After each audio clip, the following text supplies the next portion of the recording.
ส่งเสริมให้นักธุรกิจของเขาสามารถที่จะสร้างเครือข่ายผู้บริโภคได้อย่างน่าหลายและมั่นคงที่ผ่านมาเขาได้ช่วยให้หลายพันครอบครัวมีรายได้ที่เพิ่มหลายขึ้นแม้แต่ระยะโควิดข้าพเจ้ามีรถแมพของบริษัทสุดยอดเลยครับวิดีโอเปิดตัวสาขาลาวโดยที่เขาวางแผนที่จะขยายสาขาของเขาออกไปทั้งหมด4 เฟสด้วยกันประกอบไปด้วยเฟสที่1ประเทศไทยเฟสที่2ก็คือ AEC ทั้งหมดเลยเฟสที่3ก็คือทั้งทวีปอาซีและแอฟริกาและเฟสสุดท้ายเฟสที่4ก็คือทั่วโลก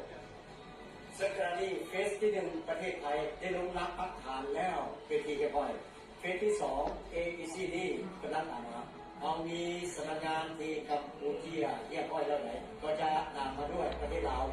และจะต่อด้วยเวียดนามต่อด้วยมาเลเซียต่อด้วยอินโดนีเซียและปิดท้ายด้วยประเทศฟิลิปปินส์ตามที่ต้องการความเติบใหญ่ฟ้าวัดแผนเลยนะเจ้าที่จะปุ๊บ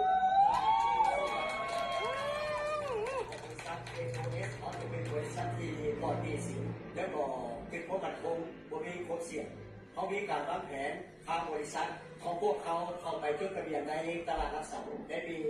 2570ซึ่งจะส่งผลถึงความเติบใหญ่อย่างยาวนานและมั่นคงตลอด30 ปีในโอกาสข้าพเจ้าได้พบกับผู้คนหลายทั้งที่ประสบความสำเร็จและบ่ประสบความสำเร็จข้าพเจ้าพบว่าปัจจัยแห่งความสำเร็จความจริงแล้วมันบ่ได้อยู่ที่ดวงชะตา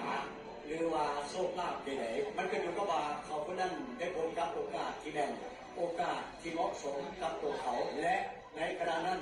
เขามีความสามารถหลายพอหรือบ่ครั้งหนึ่งจักรพรรดินาโปเลียนโบนาปาร์ตท่านได้กล่าวไว้ว่า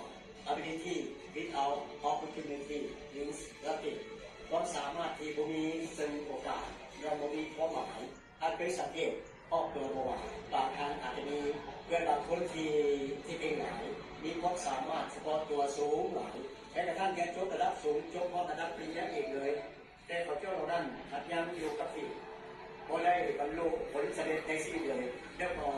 ได้มีความสุขผ่านใจในชีวิตเพราะเดินไปว่าเขาอาจจะมีความรู้หรือความสามารถหลาย